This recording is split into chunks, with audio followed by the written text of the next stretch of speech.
நினைச்சது உண்மையா எதுவும் நடக்கல. ஸோ டே 7 வந்து இதுதான் உண்மையான விஷயம்.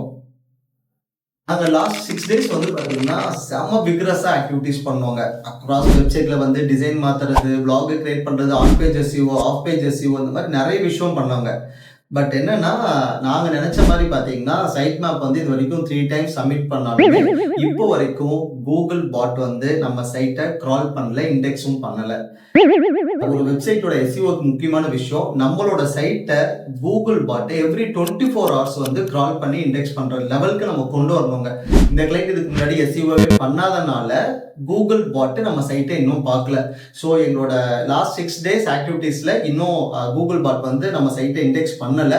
ஹோப் இன்னும் 2 to 3 டேஸ்ல வந்து இண்டெக்ஸ் பண்ணணும்னு நாங்கள் எக்ஸ்பெக்ட் பண்ணோம் நாங்கள். So this is how day 7 went ஆஃப்ங்க.